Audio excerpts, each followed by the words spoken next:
It's amazing that he hasn't been like, what's the through line here for me? Because this is touching something really personal. He can only identify the Campbellian myth cycles with movies that happened while he was a kid to early adults. So he kind of is like Pinocchio. Maybe we'll get to The Lion King. But after that, it's like, I cannot relate. It's all demonic. It's all Bale. We're not gonna listen. We're never gonna listen to you. You're not the boss of us. You're not our dad. Oh, if you were, though.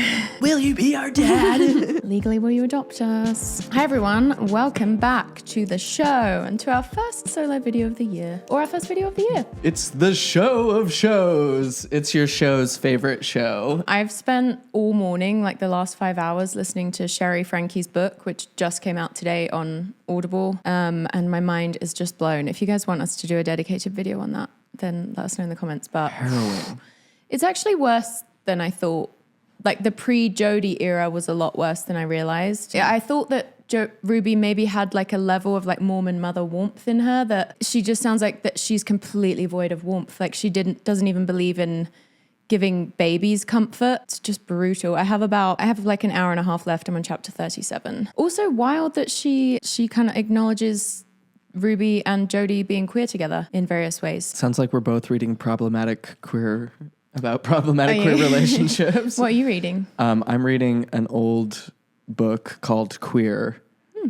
That was not allowed to be published in its time, regretted by the author later, or just seen as kind of like an amateurish fever dream. The author accidentally killed his wife. Accidentally? Yeah. You know, the old trick where you shoot a shot glass off of somebody's head, but you don't hit the shot glass. Wait, really? Yeah. He made her put I'm telling you, it's very, very problematic. Is this fiction? No, this is really happened by a key figure in American literature. Holy shit, I have to limp roll that microphone. Bernie is all up in it. And, you know, may have to abandon it at some point. We'll see. It came up on Spotify, someone talking about it. Maybe it's like just a 2-hour long trigger warning. It's like, really? Just so you know, what you're about to read should be viewed in this context. This is an exorcism of someone's like most devious and reactionary nature to trauma, and like does not hold up well in a lot of ways, and doesn't like portray queerness very well. And to have called the book Queer, it's like you took that from a way better book potentially. But honestly, understanding that, and so far like there's been a few nuggets. Like he learned something from this gay woman that was like, I'm gonna butcher it, but she's like, it's your cross to bear, it's your challenge. Like, of course people hate you and you're gonna come up against prejudice, but when you do, your defense is to shoot out a cloud of love like an octopus squirting ink, and like that's your defense mechanism and superpower. I was like, damn, beautiful. That is beautiful. Any such gem takeaways from the relationship between Jodie and Ruby Franke? Sounds like they were both into naked massage. That's all I can say. Honestly, you can't blame them for that. And that's their right. And maybe more of that without the... it's just once again so weird how religion forces people to relegate their desires to this weird realm where they're doing the things that they're condemning, but then they have a weird justification for it, and then it almost feels like it can so easily facilitate evil because you are just mired in unconsciousness. Yeah. Not great. Like, she's born into a system that only like it's so deeply entrenched her life path that she just needs to go through. This is kind of the point of Heretic, right? That like control starts before you ever think you're making a decision. Yeah. And so you've already had this lifetime of programming informing every decision you think you're consciously making. Like, oh, my 8-year-old is the age of accountability. They can't properly distinguish between fairy tale and reality at this point in their life. Their brain's not even fully developed. But of course they're ready to be like fully accountable in the eyes of God, and can be, and they're choosing to be baptized. Isn't that great that they're making that conscious choice?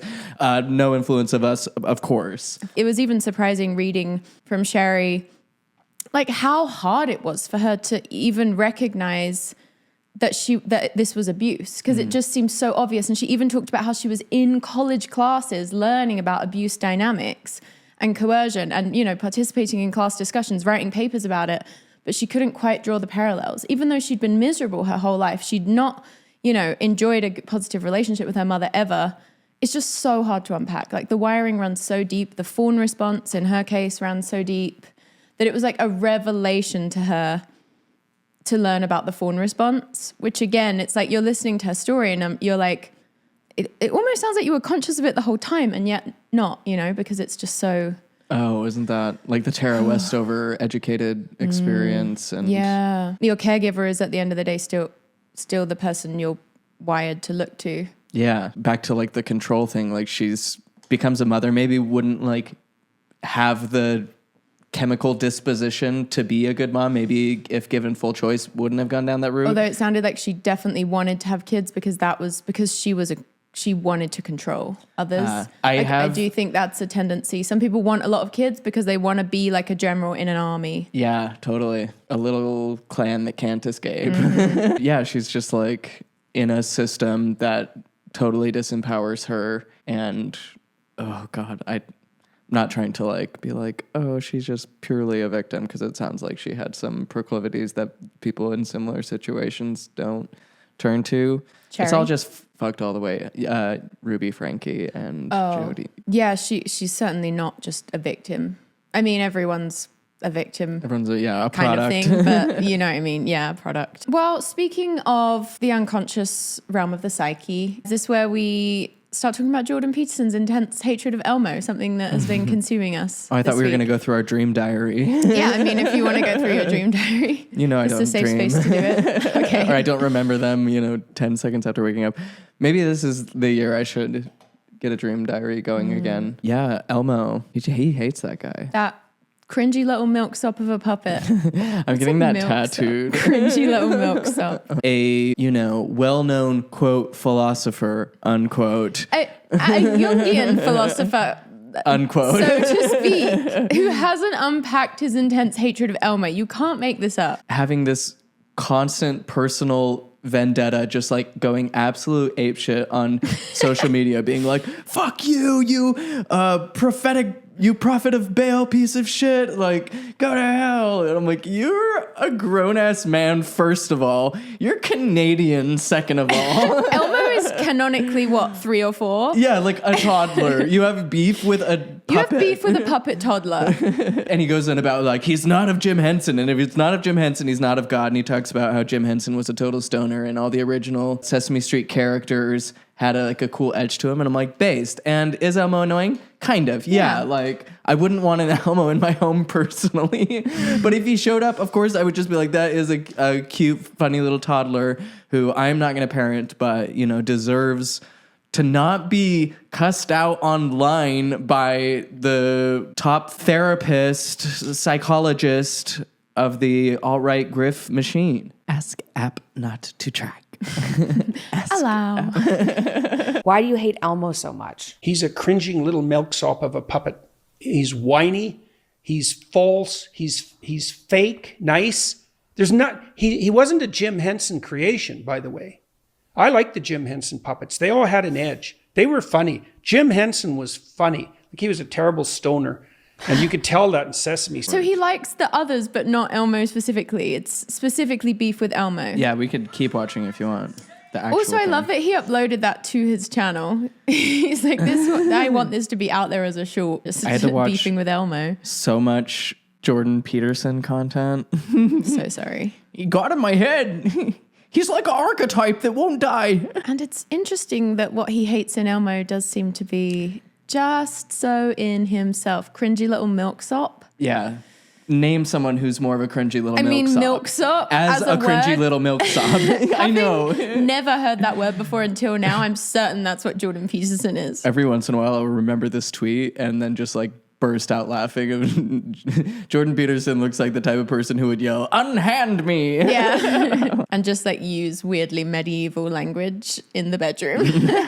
He's a cringing little milksop of a puppet. He's whiny. He's false. He's fake. Nice. He's literally a toddler. He's literally fake as shit. Like, he doesn't even have a solidified identity. He's not even 8 years old, the age of accountability. I'm like, he's not fake if he's 3 or 4. He hasn't even developed an ego yet. That's pure Elmo. Yeah. Jim Henson was funny. Like, he was a terrible stoner. And you could tell that in Sesame Street. Yeah, you could. We used to sit around when I was a teenager and get stoned and watch Sesame Street. I mean, nobody could invent the Count who hadn't smoked like 8. Her fake laugh. Oh, it's amazing. Yeah. And it only gets faker and better. Nobody could invent the Count who hadn't smoked like 8 pounds of weed. A Cookie Monster. Who could think of the Cookie Monster unless you were like a chronic head? Or the Cookie Monster, what is exactly. that? And so Jim Henson was a hoot, and the Muppet Show was very funny. Elmo's like the politically correct puppet of the Muppet troops. And he's got particularly politically correct on recent years in Sesame Street too. I saw some clips lately about him, one of his puppet friends, decrying systemic racism for 4-year-olds. Oh. Sickening. One of his puppet friends. So he hates Elmo because his friends have been talking about systemic racism. Literally. Okay, it's like, you hate Elmo because he's not racist? Jordan. J-Dog. And she's just so disappointed. Oh no, talking about racism, not to 4-year-olds. Oh no, heaven forbid. I watched him sing one of his puppet friends. He says it with so much malice as if they're a real person with whom he has years long intensely personal beef. Like that Muppet friend, like literally had sex with his wife on his birthday. Or like they wouldn't let him play tag with them because they are both of those. It's been a lifetime of slights, snubs. This is touching on something so personal and sensitive for you, Jordan, and I'm just dying to know what it is. Well, plus, if I remember correctly, there was some untoward behavior on the part of his puppeteer. Yeah, a little. Yeah. Yeah, surprise, surprise. I thought, well, nobody could see that coming. Surprise, surprise, given the character of Elmo. His hand is sus. Yeah, it's like, this is a scripted show. Is it? Yeah. Yeah. I'm just wondering. It's like, how free even is Elmo? Whose eyes were open for 20 years. Okay. Stupid puppet.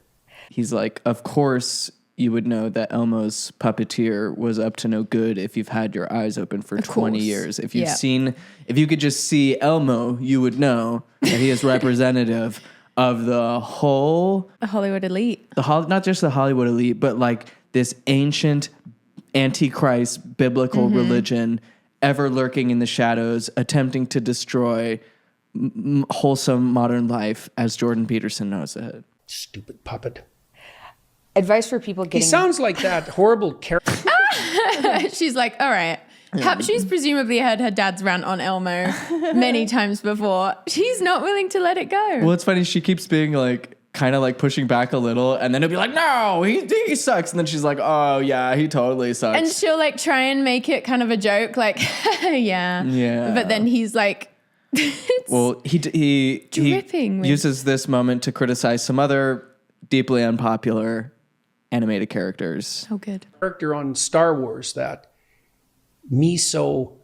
Oh, I know. Is it the little bear thing?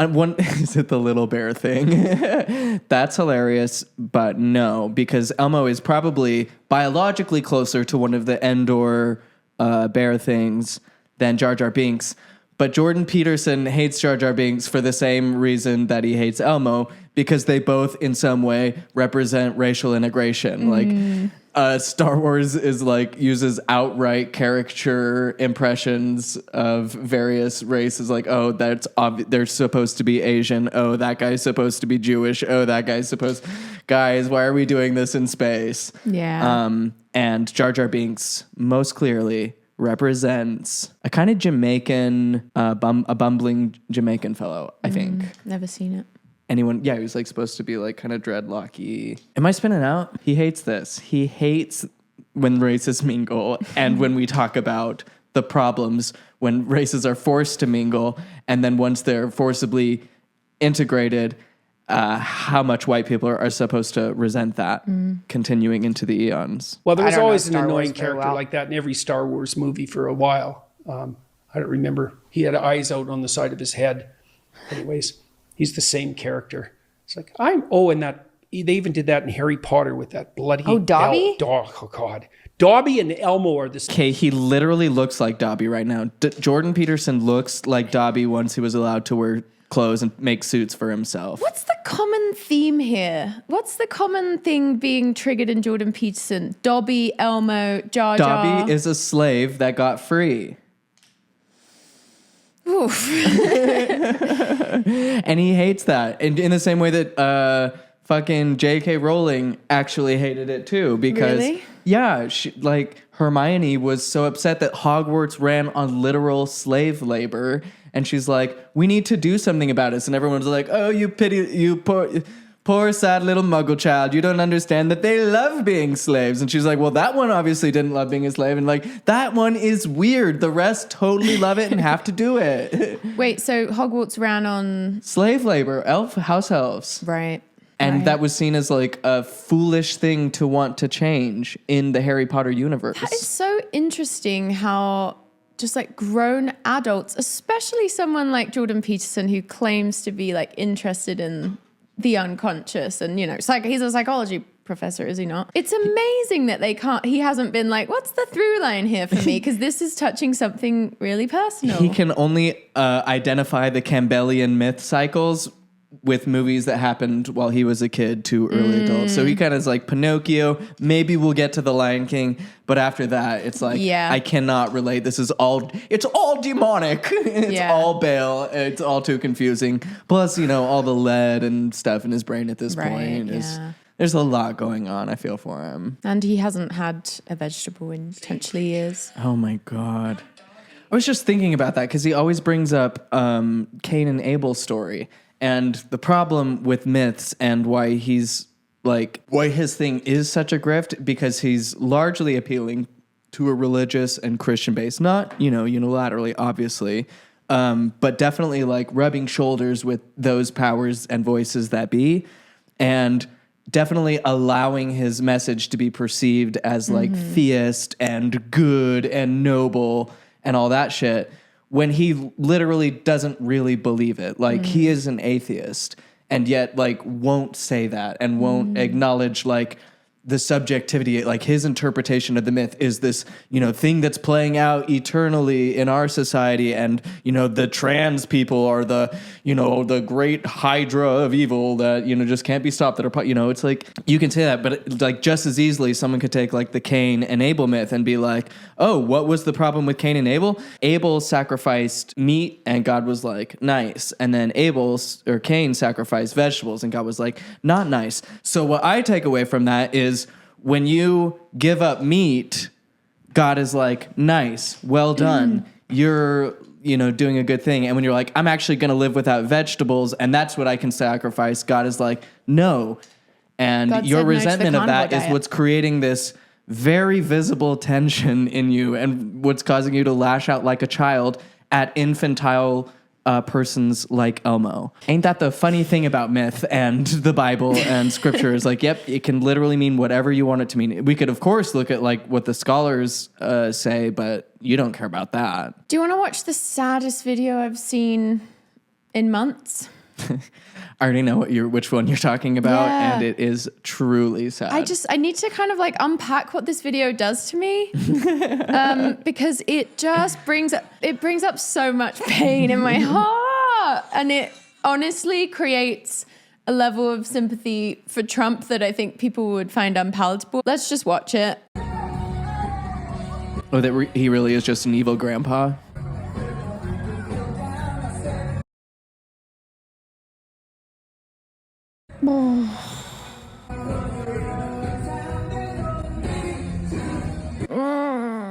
Oh, it devastates me. Here's why I think it devastates me.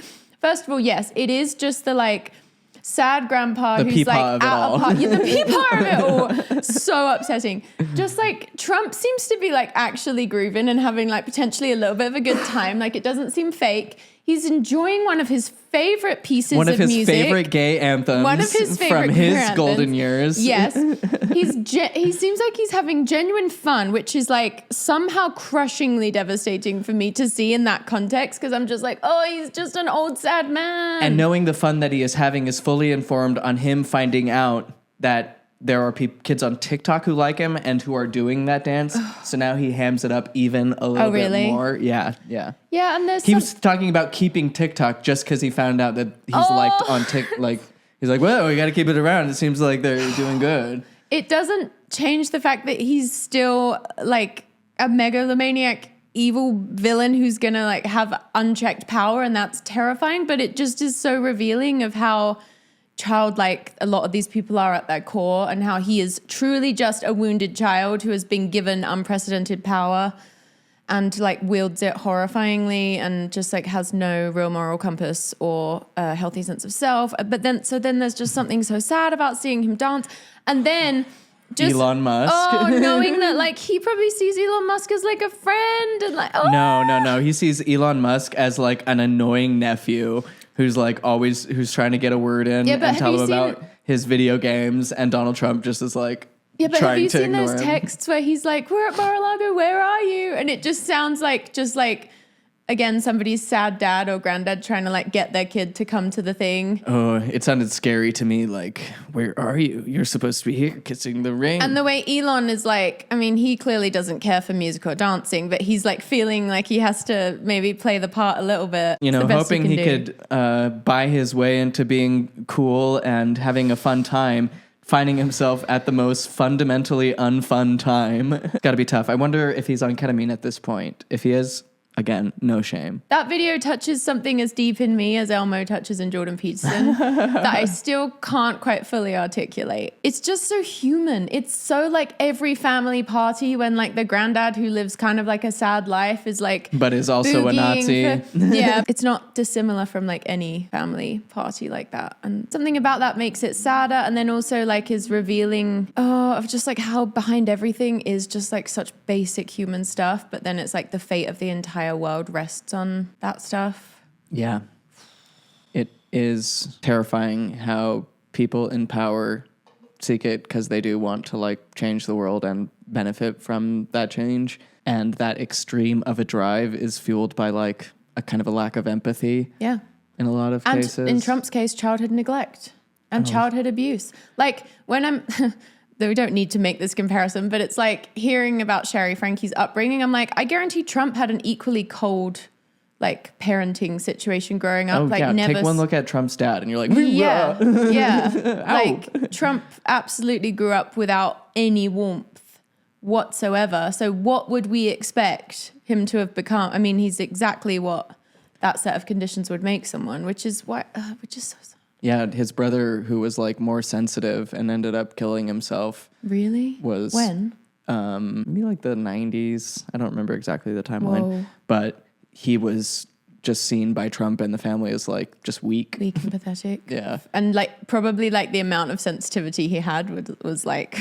Yeah, and may have been an alcoholic. And I think that may be a part of why Trump doesn't drink. I could be making that lore up. Have you followed the Adrian Dittmann, Elon Musk No, stuff? what's that all about? So there is a person on the internet who sounds exactly like Elon Musk and is like fangirling everything Elon Musk does constantly. Cool. And is like just very intertwined with the Musk, the musky, thick in the musk of it. And there have been people saying like, oh my God, this Adrian Dittmann is actually Elon Musk just hyping himself up. Then there's been other people who are like, there's not strong enough evidence to safely make that assumption. There is, record of an Adrian Dittmann in like Fiji who's like in his early 20s, who just happens to sound exactly like Elon Musk and has built his whole life to around that idea. Does he look so identical to Elon Musk that you can't tell if it's him or not? So apparently they got on a phone call. I listened to the phone call and it just sounds like Elon Musk talking while a laugh track is just like blaring in the background. Like he's just like laughing hysterically. Who is?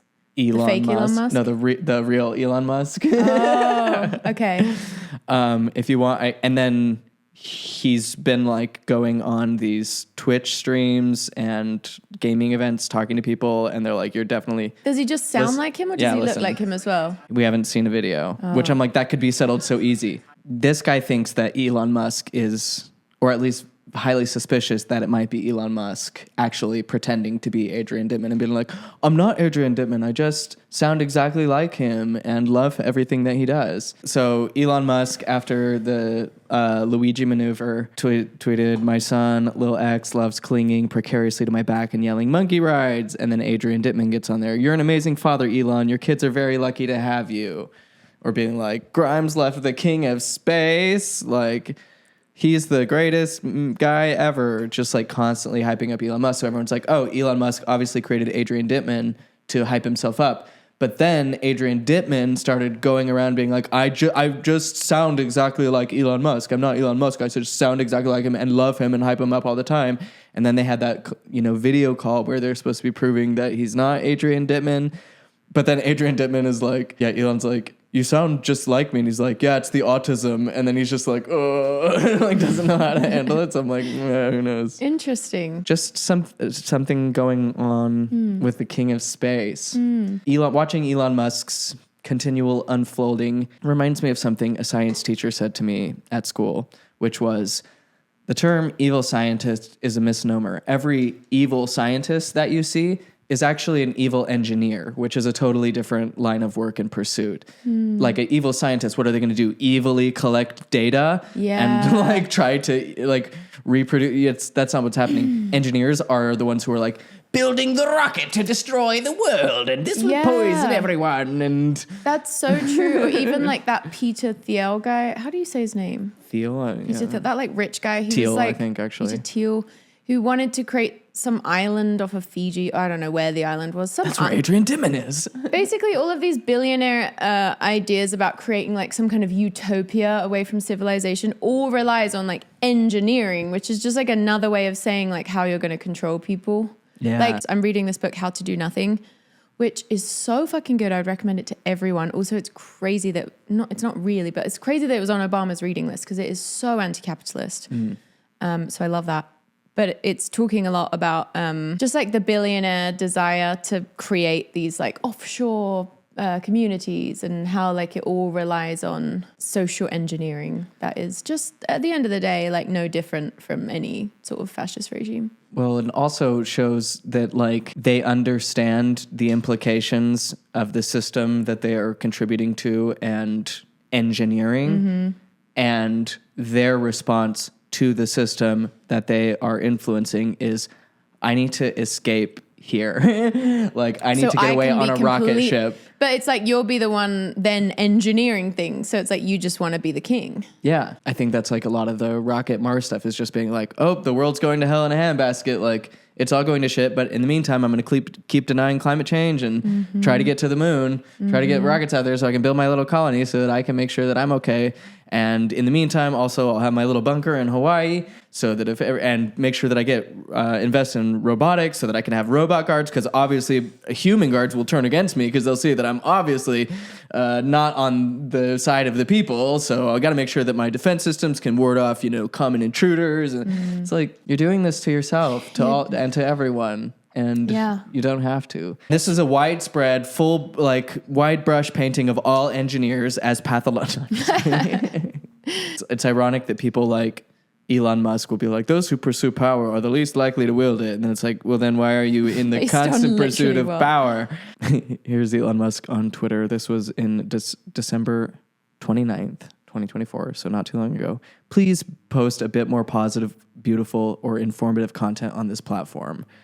And then someone commented a little while later, Elon Musk is rapidly becoming the largest spreader of disinformation in human history, hijacking political debates in the process. The EU must take action. He does get regularly fact-checked by his own website all the time, which is hilarious to see. And his response to that comment was, F you, R word. I was watching a video where he was talking about his trans child and being like, he's dead to me. My son is dead to me. Like, he doesn't exist anymore. He was killed by woke ideology. And it's like, no, you are killed by ideology. You have like severed in your brain, like your relationship, because your child doesn't conform to your like perception of the world. You are making that decision to cut them off. You're the one who's like not being there. That kid X, is that his kid with Grimes? Yeah. Are they like co-parenting? Yeah. Really? Yeah. They actually do. Because Elon Musk has a lot of kids, right? Yeah. How does he pick the ones he wants to be dad to? He has kids with his former wife, then also with Grimes, even though they weren't married. And he actually is not financially supportive of Grimes in any way, but they co-parent together and he does give them gifts. But doesn't he have to still pay child support? Doesn't everyone? Oh, because if they're co-parenting. Yeah, I don't know. I just know he doesn't like pay any kind of alimony or something. Got it. It's kind of interesting even seeing him with his child on his head ruffling his hair. Like that's like more human than Trump. Yeah. To see that display of parenting. Trump is just like, you're going to do reading and writing and arithmetic. And it's like the warmest you've ever seen him in his whole life. He like just met his son that afternoon. I like my suitcase. It was so scary seeing Elon Musk's child on his lap laughing about how they're going to do a space tax. The kid was like, we'll just create a space tax. Ha! And it's like, oh, Like he's picked That's that scary. idea up strongly. Yeah, and as a child is like laughing about implementing a space tax. What is a space tax? Like if they have control of space, your like entrance into that area is controlled by Elon Musk, and in order to operate in that space, you have to pay Elon Musk something. It seems pretty weird to just kind of claim space, but then also there's not really much risk of me making it there anytime soon. So Yeah, I'm not like itching to get yeah, there. not like, oh shit. We're still in the weird twilight zone before 20th of January. Yeah, just a strange liminal space. Yeah, Like walking to frightening. the end of a corridor, a door that you don't want to go through. The break room, Yeah. if we were in Severance. Oh, I haven't watched the new season yet. I haven't yet either. I don't think it's out exactly I yet. swear you were just talking about it though. Apple TV is doing a free showing of Severance season 1. I'm just going back to freshen up. Okay. And it is riveting and reminds me so much of the MTC. We're both seeing Baby Girl tonight, are we not? Oh yeah. Separately, but together. But equally. Separately, but yeah. Feels like I'm going to have some popcorn and a Diet Coke. Me too. And then I'm going to be up too late at night because of the Diet Coke and I'm going to regret it. But there's no other soda choice for me. Do you know what was so nice being home in England? Okay, well, first of all, it's quite hard to get full sugar soda there, like as in not diet. Like at Burger King, you have to pay like 18p more for like full sugar Coke. So I guess some kind of soda. I don't know if it's a tax, but they're trying to make it so that people aren't consuming full sugar soda. But then even the full sugar soda that does exist is so much less sugar. You can like actually consume it as a treat. Like here, it's just like kind of unhinged to drink a soda because it has like 100% of your daily sugar. But then there, it's like 15, 20%, which is still like definitely a treat. But like I bought a Fanta and it had like 11 grams of sugar in it as opposed to like 60 here or something. 60 grams of sugar. I know, it's insane. So that was so nice to just like contemplate buying a soda, a non-diet soda that didn't feel like it would kill me as much. Also another thing, which is kind of annoying, but I appreciate it. Now every like plastic bottle, like a Diet Coke bottle in the UK, but everywhere with every plastic bottle, the lid like can't be taken off because it's easy because it's for recycling purposes. So you have to kind of like hold it to the side, which is a bit annoying. But yeah, just these little things that this tiny nation is trying to do. What do you have any? If you had beef with any like sort of animated fictional characters, who's triggering you in the world of puppets and beyond? The little critters from the Dark Crystal, of course. Scary. They're just scary. That's my only beef. The minions obviously can be tough. The minions can be tough. Even oh then, my God, Jordan Peterson probably hates the minions. I'm surprised he's yeah, not 'cause talking they're so more about the minions. They're chirpy. like all like Elmo. has he ever talked about that? Do they have internal organs, or are they just kind of like a sentient poof? Like a Space floof? blob. Yeah, Yeah. I I think imagine they them work. being kind of like Flubber adjacent. Now, Flubber is an animated critter I can get behind. The formlessness of it, the fluidity, he, she, they are solid and gaseous and liquid and powerful yet quiet, whimsical yet intentional. I'm so sick of the alien content. I'm so sick of the drone content. I never watch any I'm content like, that. obviously, it's the government Yeah, doing it's drones. always the government. I don't know if this is a reflection of me and the It is. algorithmic corner that I've painted for myself, but I'm like, if they're trying to create someone who has like absolutely no trust in any kind of objective reality and is just Yeah. trying to like create psychological disorder, Yeah. I feel like that's what my TikTok is created to do for me personally. Yeah, when I hear like UFO sightings, it's like I just tune it all out at this point because I just like don't trust anything or anyone to have an objective Yeah, I'm read like, on it. Yeah, and I get contradictory information about aliens constantly where I'm like, I'm just over it. I just don't care anymore. Like, I don't either. If they're going to come, they're going to come. And I don't believe all this like bullshit that they're kind of like slowly, quietly, like, when I'm like, no, they would be here. They would either be here or like at this point, no, they're not coming. And then it's like, there's some of the like the mystical Christian or New Age or, you know, whatever people who are like, they're coming and they're going to save us from our own nuclear disasters. And I'm like, no, they're not. Or they already would have. I'm like, even from if the someone first nuclear disaster. genuinely channeling aliens, it's like, why am I supposed to like trust them any more than anyone on this planet? Like, it seems like everyone everywhere is just like desire to, I don't know, just like gain power and duplicate itself. Yeah, I don't see the aliens giving anyone any like useful information. Like, hit us up with some engineering facts, okay? If we're overrun by evil engineers, give us a few good ones. Why not that? Why is it always just like pursue your highest vibration and you know what? It really is all love, love, love, and trust the government, except for when you don't. And then really don't. I mean, I know people who are like jamming with aliens. They're like, yeah, I get into like a deep meditative state, and then I talk to the aliens and I'm like, okay, first of all, you don't think the aliens have more important things to do that like a primate on planet Earth who like doesn't know jack shit about shit can just like psychically step into your living room at any time, just uninvited, and be like, hey, I'm here to talk now. And you're like, yes, I drop everything for you, bestie, my primate pal. Yes, love. It's all love up here, up in space. I don't think that doesn't sound realistic to me. You can channel Elmo just as easily. Literally, you can. And that's what channeling is. And that's why people like Teal Swan kind of freak me out a little bit, because to some extent they buy the bullshit of like, oh, I'm literally challenging that thing, versus like the imagination is like limitless and you can kind of step into a character. I do it all the time with every impression. You can kind of step into a character and channel that, but you're not like really physically outside of a, you know, quantum physically way connected to that thing. You're not like speaking for that dead person. Actually, you're just like summoning from within you your body, your intuition's best guess at what that person would say or be like. So and sometimes it could be based on personal knowledge, and other times it's just total bullshit. Yeah. I'm kind of feeling like we should consume some Delta 9 and read Tennis Shoes. Hell yeah, that sounds great. And then we'll be back next week with a highly topical, high concept video. Yeah, you're going to love it. Love you. Oh, yeah. Thanks for the weird little chat about that cringy little milksop of a puppet.